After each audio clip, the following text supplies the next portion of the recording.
celui qui reconnaît Jésus est Seigneur, il est mandat divin. Le Seigneur ne t'appelle pas pour rien. Il ne t'appelle pas pour que tu sois un homme riche sur terre. Mais la grande richesse de Dieu est attachée à la vision que l'Éternel t'a donnée. Lorsque tu viens et tu pars, accomplir, c'est pourquoi l'Éternel t'a créé. Tu es un homme le plus heureux. Pierre a cédé sa barque. Et Pierre a viré, a shifté d'un pêcheur de poissons au pêcheur d'hommes. Simon, fils de Jonas, si tu as l'amour pour Dieu, tu dois répondre de Dieu. Quand tu entends Dieu t'appeler, n'attends pas demain. C'est aujourd'hui le jour du salut. Et c'est aujourd'hui le jour de la rémunération. Quelqu'un peut dire Amen. Amen. Après avoir parlé de Pierre, le Seigneur nous a fait grâce de parler d'une femme, la Samaritaine. Une femme qui était au milieu, que le Seigneur avait choisi pour qu'elle devienne l'intermédiaire entre les Juifs et les Samaritains. Et comme vous le savez, il y avait conflit qui régnait entre les deux. Nous avions eu à parler du royaume du Nord et le royaume du Sud. Alléluia. Amen. Et comme il y avait schisme ou la séparation, Jésus-Christ a fait exprès de passer par une ville. Alors qu'il savait qu'il ne pouvait s'essuyer. Mais à cause de la valeur du dame, Jésus a rencontré une femme qui était la femme stratégique. Elle était la médiation entre Juifs et Samaritains. Heureusement, cette femme a compris que Jésus était prophète et Jésus était le Messie. Elle a laissé sa cruche. Elle est allée annoncer la bonne nouvelle du royaume. Et nous avions dit, c'est toi cette femme samaritaine. C'est toi cet homme que Dieu a choisi pour réconcilier le monde avec le Christ. Laisse ta cruche. Laisse ce que tu fais. Cela est important, mais cela n'est pas nécessaire. L'Éternel a besoin que tu découvres ton but de la venue sur cette terre. La femme, pour elle, l'eau est important. Mais après avoir rencontré l'eau de vie, elle en a bu. Et elle a changé de cap. Ce matin, Dieu veut que tu ailles annoncer à tout homme que Jésus est Seigneur, que Jésus est le Messie. Quelqu'un peut me dire un grand amen? Après avoir parcouru la femme samaritaine, nous avons parlé sur les bons samaritains. Les Lévites est passé, les prêtres est passé, mais il y avait un bon samaritain. Lui qui pouvait aussi passer, parce qu'il y avait des prédisposés à avoir pitié. Les Lévites servaient dans le sacerdoce. Les prêtres étaient dans la présence de Dieu. Mais ces gens pieux ont laissé cette tombe qui était tombée et fragilisée. Mais les Samaritains l'ont pris. Il va les soigner, l'amener dans un endroit où on devait prendre soin de lui. Ainsi, nous avons parlé que le bon Samaritain, c'est l'image de Jésus.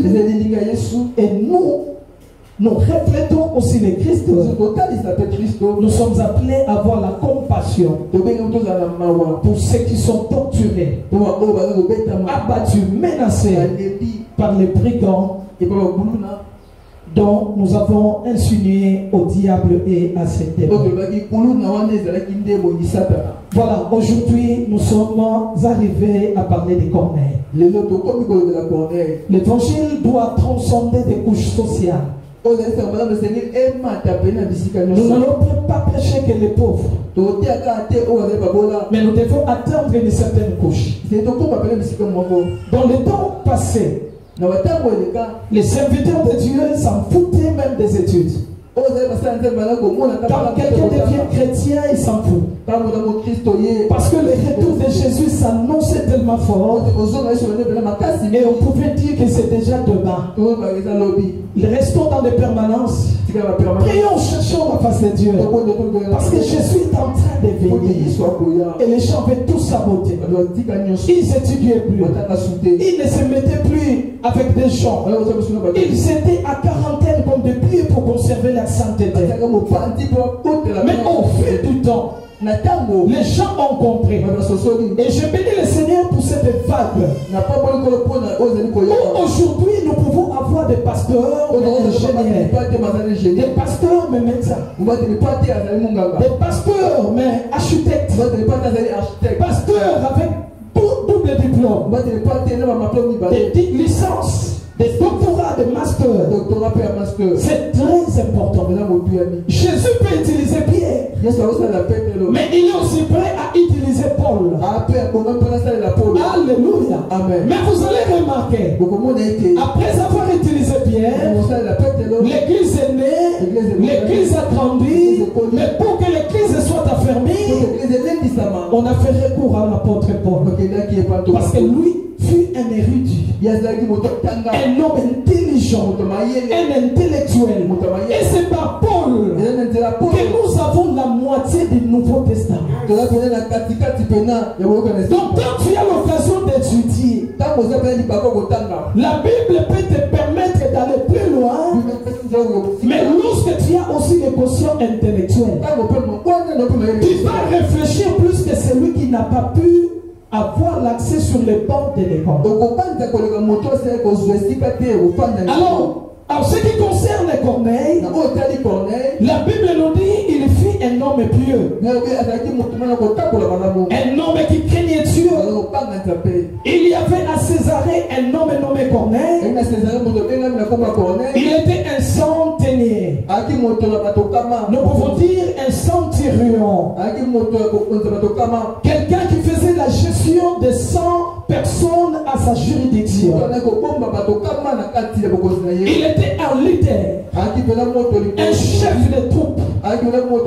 Mais écoutez la caractéristique, ou les caractéristiques de cet homme.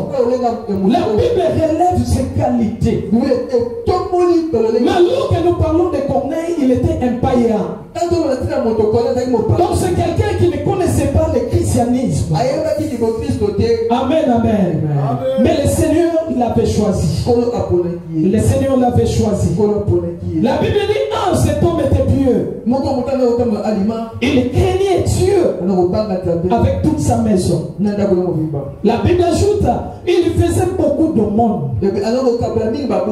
Aujourd'hui, qu'est-ce que nous ne voyons pas? Partager à ceux qui souffrent. Nous les taxons des sorciers. Non, non, si tu donnes à quelqu'un que tu ne connais pas l'état, dont tu ne connais pas l'état d'âme, tu risques d'être bloqué. Non, toi tu le fais selon les Écritures. Qu'il soit sorcier, qu'il soit méchant ou pas, l'Éternel qui a demandé que nous puissions faire le monde, c'est lui qui sera ton rémunérateur. Bien-aimé, ne fais pas une restriction. Ne mettez pas les gens à l'écart. Ne vois pas de figures à aider et de figures à ne pas aider. Il était païen, mais la Bible dit il faisait beaucoup de monde. Il faisait du bien, mais beaucoup. Alléluia. Si tu les fais, fais-les beaucoup. Alléluia. Comme bientôt là nous irons chez les orphelins. Si Nicodème était avec nous, si Corneille, pardon, était avec nous, il allait contribuer, nous aider à aller voir les orphelins. Quelqu'un peut me dire Amen. Amen. À part qu'il faisait beaucoup de monde au peuple, la Bible dit il priait Dieu continuellement. Un païen, mais avec des qualités terribles. Il dépassait même certains frères, certains serviteurs de Dieu. Et la Bible dit il s'est tenu dans la prière. Et vers la 9e heure du jour, il vit clairement dans une vision un ange de Dieu qui entra chez lui. Et qui lui dit Corneille. Les regards fixés sur lui, il saisit d'effroi. Il répondit, qu'est-ce Seigneur? Et l'ange lui dit, tes prières et tes aumônes sont montées devant Dieu, et il s'en est souvenu. Bien aimé, alors que les hommes peuvent oublier tes bienfaits, il y a un Dieu qui ne peut jamais oublier. Amen, amen. Faites du bien le matin, faites-le le soir. Le monde est régi des hommes ingrats. Mais que la gratitude des hommes ne change pas ton état d'âme qui est vrai devant Dieu. Sème le matin, sème le soir. Il faisait les aumônes, il priait constamment, et Dieu lui envoya un ange. Corneille était persuadé que le Seigneur le connaissait. Mais je vais parler d'un contraste. Ephésiens chapitre 2 verset 8 à 9. La Bible déclare, c'est par la foi que nous sommes sauvés. C'est par la grâce que nous sommes sauvés au moyen de la foi. Et cela ne vient pas de nous, mais c'est un don de Dieu. Amen, hein? Amen. Ça ne vient pas de nos œuvres, afin que personne ne se glorifie. Donc nul ne peut être sauvé par ses œuvres. Il était pieux, il donnait des aumônes, il priait, il craignait le Seigneur. Mais cependant, le Seigneur lui envoie son messager pour lui dire d'aller chercher un certain Simon-Pierre. Pour dire, ses œuvres ne suffisaient pas. Tu peux être pieux. Tu peux être craignant à Dieu. Tu peux avoir le cœur pour soutenir et satisfaire les besoins des autres. Mais ce qui est très important, c'est d'avoir d'abord Christ. Comme je l'ai toujours dit, on ne met pas la charrue avant le bœuf. Les œuvres ne sauvent pas. Il a fait la bonne disposition du cœur des Corneilles. Mais avant tout, il devait avoir le Christ. Amen, amen. Amen, amen. Amen, amen. Donc un païen est prêt à faire du bien. Mais cependant, nous trouvons des chrétiens. Ils sont déjà dans la foi, mais ils ne sont pas prêt à pratiquer ce que Corneille faisait. Il lui manquait que le Seigneur. La foi sans les œuvres est une foi morte. Alléluia. Donc ce matin, je prie qu'un chrétien, à l'instar de Corneille, qu'il ajoute à sa foi les bonnes œuvres de la foi. Les bonnes œuvres de la foi. Lui avait des œuvres, mais il n'avait pas la foi. Alors Jésus voulait que les deux s'associent. Avoir la foi et être accompagné de bonnes œuvres. Les chrétiens ne disent pas que je suis chrétien. La Bible dit on reconnaît l'arbre par ses fruits. On ne doit pas dire que je suis chrétien dès lors qu'on voit les œuvres sataniques en toi. Produisez donc des fruits dignes de la repentance. On a reconnu les apôtres comme des chrétiens par leur manière de vivre, par leur façon d'être. Aujourd'hui, nous renversons la pyramide. Nous voulons apparaître au lieu d'être. Oh, être, c'est ça l'existence. Nous ne servons pas un Dieu à voir, mais nous servons un Dieu qui est le verbe être, qui se conjugue au temps présent, aux dernières personnes du singulier. L'éternel est, pas l'éternel est Bien-aimé, commence par l'être de Dieu. C'est lui qui vit l'être de Dieu. Il finira par avoir la voix de Dieu. Est-ce que je peux parler à quelqu'un ce matin? On ne construit pas une une maison par sa toiture. Non, commence par la fondation. Bien-aimé chrétien, il y a des païens plus pieux que toi. Il y a des gens qui sont nés, qui n'ont jamais fumé, qui n'ont jamais bu l'alcool. Il y a des païens qui sont encore chastes, mais il est païen. Il y a des païens qui font du bien à la société, mais qui n'a pas encore Jésus à lui. Chers païens, c'est bien bon. Ce ne sont pas les œuvres qui comptent, mais c'est la foi au Seigneur qui s'accompagne des bonnes œuvres. Il te manque une chose. Il te manque une chose. Reçois Jésus comme Seigneur et Sauveur. Tu recevras le pardon de tes péchés. Nous parlons de Corneille. Un homme est bon plus que le prêtre, connu dans toute la ville. Un juif pieux, un juif craignant Dieu. C'est lui qui s'écartait du mal, qui ramenait toute sa maison dans la présence de Dieu. Mais il lui manquait le Seigneur des gloires. Et toi qui l'as, montre-nous les œuvres. Parce que la foi sans œuvre est une foi morte. Et tout celui qui a des œuvres, il doit croire au Seigneur pour que sa foi devienne une foi dynamique.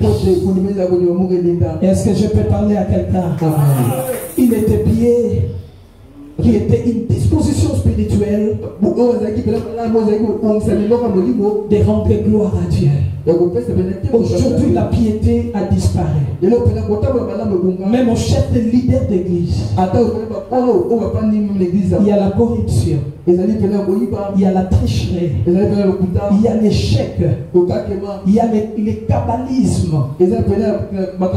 Christ est mélangé avec certaines histoires. Bien aimé, l'heure est arrivée où Dieu veut sanctifier l'église. Non, bien aimé, on ne peut pas mélanger Christ et Bélial.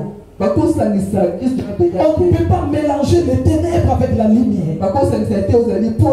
Je prie le Seigneur que dans l'église de mon pays, le mélange puisse cesser. Ou bien tu es de Dieu, ou bien tu ne l'es pas. On ne se moque pas de Dieu.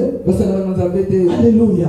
Élie a dit à nous ceux qui sont pour l'éternel, que ceux qui sont pour Jésus se manifestent. Si tu n'es pas pour Jésus, manifeste-toi aussi. Si tu es sorcier, répands-toi. Alléluia. Tu viens à l'église pour rencontrer l'homme de Galilée qui finit par transformer ta vie. Mais ce que nous répétons ce matin, c'est cette vie qu'on appelle le syncrétisme. Ce mélange-là qu'on ne veut pas. Donne-nous ta position. Qui es-tu? Ne fais pas les choses dans le noir. On reconnaîtra tes œuvres. Amen, amen. L'Éternel va se manifester par la lumière du jour. Et on comprendra qui le sert dans la vérité et qui ne le sert pas. Est-ce que je parle à quelqu'un? Il était craignant Dieu, mais sans Dieu. Amen. Il craignait le Seigneur, mais il n'avait pas le Seigneur. Écoute maintenant la bonne nouvelle. Pendant qu'il priait, l'ange de l'Éternel va et lui adresse ces paroles.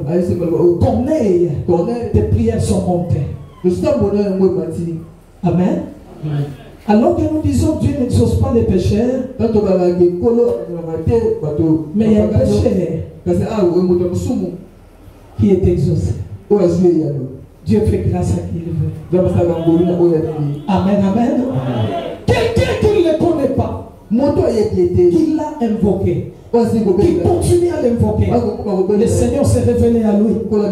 Envoie tes hommes pour aller chercher un homme du nom de Pierre. Lui te dira ce que tu verras. Tu es tellement pieux, tu es bon, mais il te manque une chose.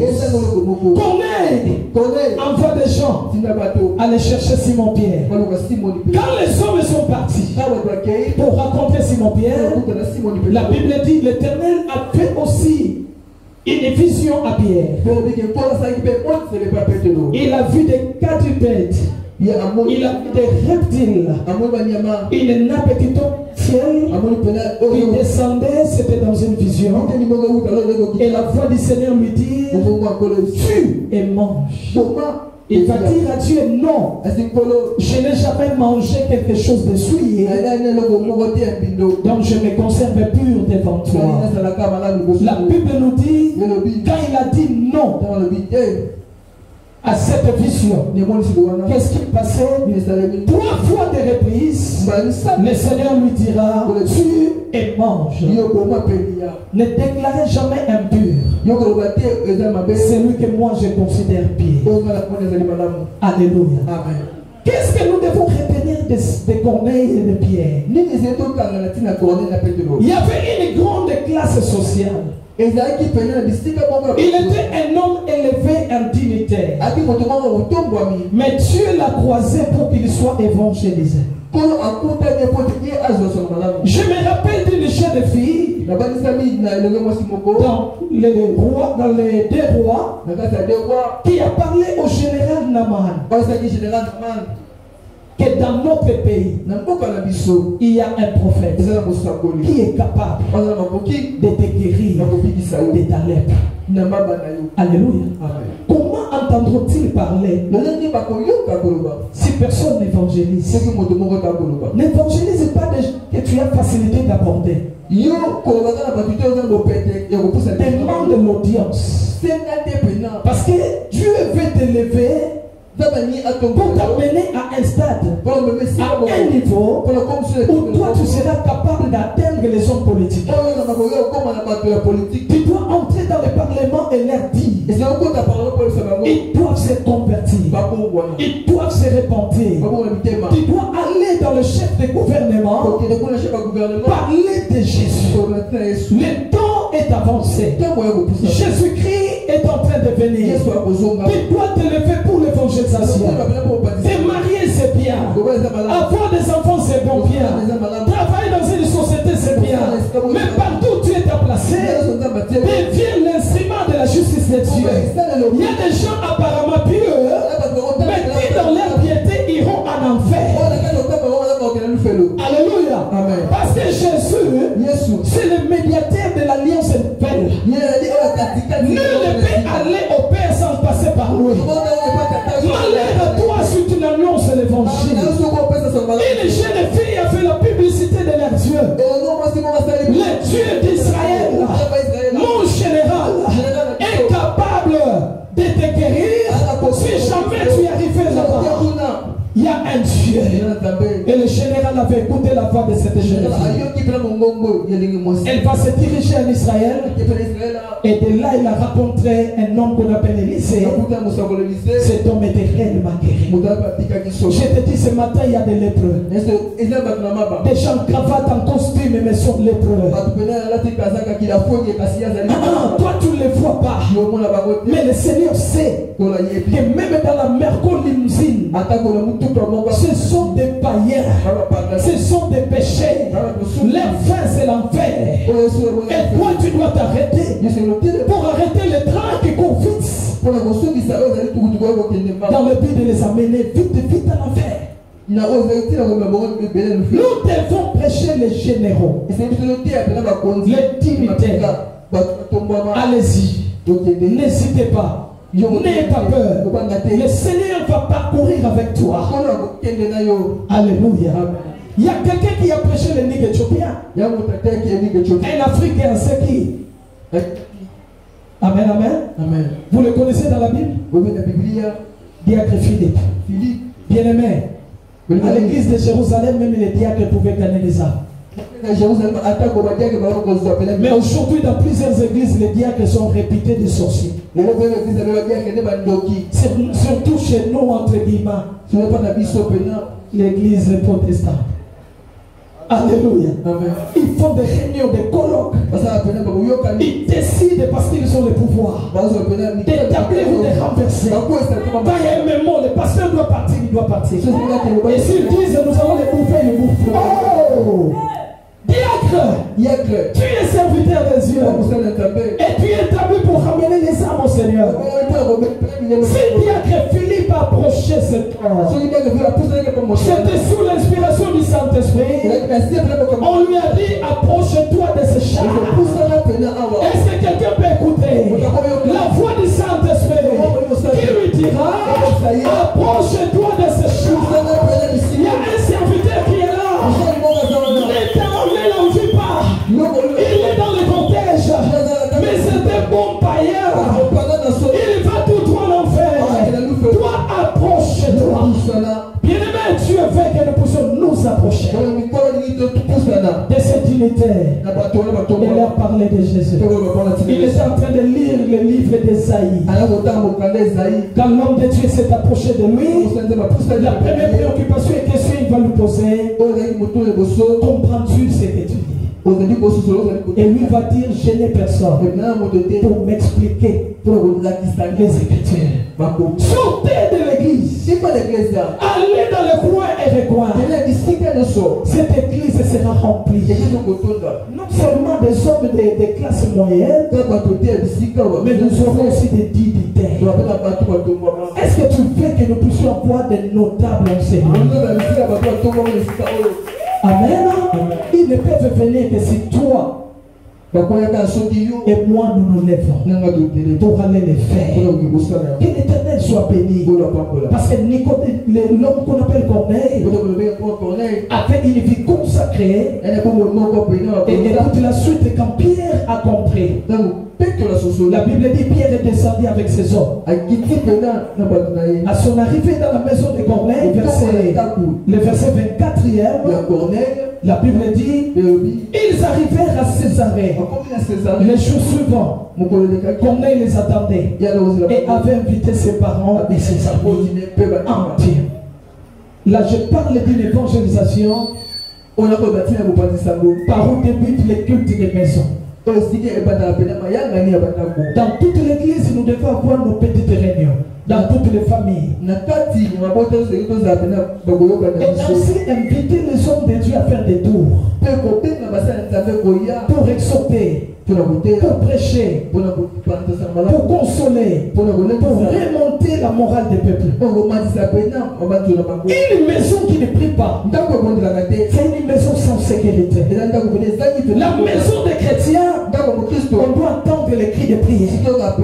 Voilà pourquoi Jésus s'est déchaîné. Il va dire, ma maison sera appelée une maison de prière. Alléluia. Et Josué dira, si vous ne trouvez pas bon de servir l'Éternel, choisissez aujourd'hui qui vous voulez servir. Car moi et ma maison, nous servirons les deux. Je prie que ta maison soit une maison de prière. Ta maison soit une maison de l'onction. Ta maison soit une maison de paix. Moi et ma maison. La maison à des prix signifie baït. Baït qui veut dire une demeure. Là où tu passes beaucoup plus ton temps, c'est là où tu dois à chaque instant invoquer la présence de Dieu. Mais nous avons des maisons où papa ne prie pas, il laisse la charge à la maman, maman fatiguée de ménage et d'or. Les enfants n'ont pas de repères. Papa, lève-toi. La maison, c'est ta charge et c'est ta responsabilité. En Israël, un père prenait la place d'un prêtre. Un père, c'est lui qui enseignait la Torah. Un père, c'est lui qui faisait les catéchismes. Aujourd'hui, papa, il n'est pas que chercher l'argent. Oui, tes enfants vont grossir. Ils auront des vitamines. Mais au même moment, ils grandissent avec des maris de nuit, des femmes de nuit. L'inceste se vit dans ta maison. Il n'y a rien. Que chacun trouve un temps pour que sa maison soit la maison de Dieu. Et nous voulons faire ce travail. Avoir des cultes de famille, des cultes de maison. Ça va permettre aussi l'église de s'élargir. Chez les protestants, qu'il fasse campagne évangélisation ou pas, parce que c'est un devoir. Mais leur église est grandie par l'effectif de ce qu'on dira la croissance biologique. Alléluia. Les grands-pères a prié là-bas, les fils a prié, les petits-fils ont prié. Nous avons 4 générations dans une église. Alléluia.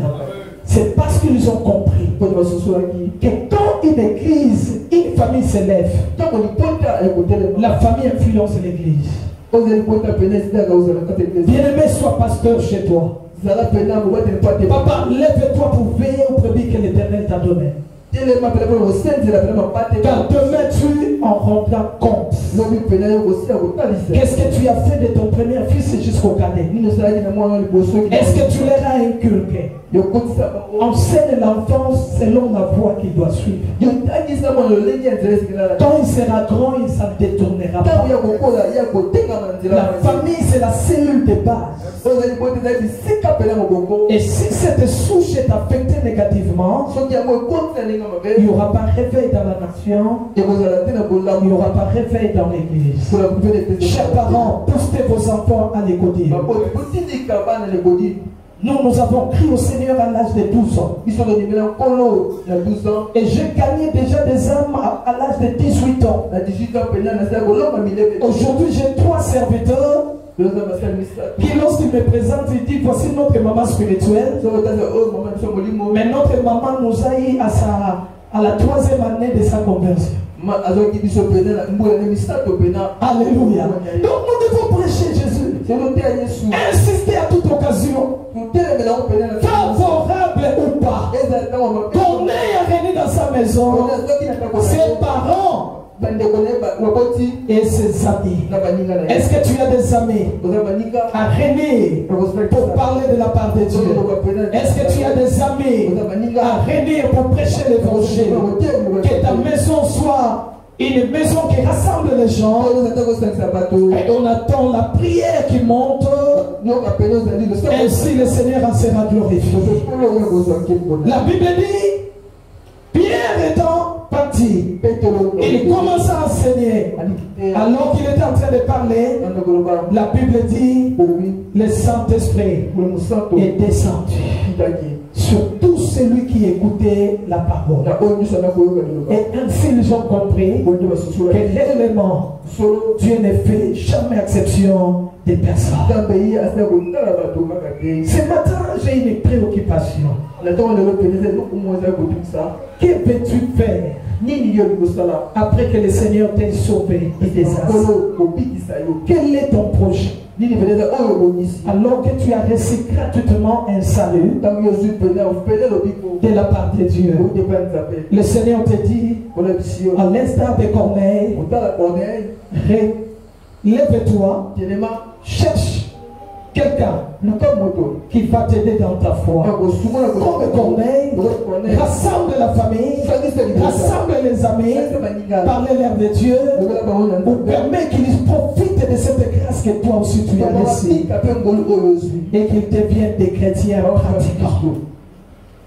Et pour conclure, le Seigneur a parlé et cet homme a reçu le Saint-Esprit, il fut baptisé. La Bible dit: celui qui croira et qui sera baptisé sera sauvé. Amen, amen. Le baptême, c'est un acte externe qui prouve notre identité en Christ. Tout celui qui n'est pas passé par les eaux de baptême, il est impératif qu'il arrive à le faire. Tu as reçu Jésus, accepte encore les eaux de baptême, tu seras sauvé. Si tu n'as jamais été baptisé, je ne parlais pas de baptême d'aspersion, mais moi je parle de l'immersion, qui veut dire plonger dans. Amen. Et ce qui te montre que tu es mort et ressuscité avec les Christ. Ne restez pas un bon païen à l'église. Jésus qui te dira: je ne t'ai jamais connu. Toi, tu crois parce que tu donnes les offrandes, c'est ce qui fait de toi un chrétien. Non, à l'église, je suis ancien, je suis diacre, je suis chantre. Il ne viendra pas prendre des chantres, désolé. Il viendra prendre de celui qui a fait un contact avec lui. Et je prie Dieu que cette église soit composée de chrétiens, pas de noms, mais des chrétiens qui marchent selon la vérité et qui se lèvent pour pratiquer tout ce que Dieu leur a commandé. Que l'Éternel bénisse sa parole de ce matin. Au nom de Jésus.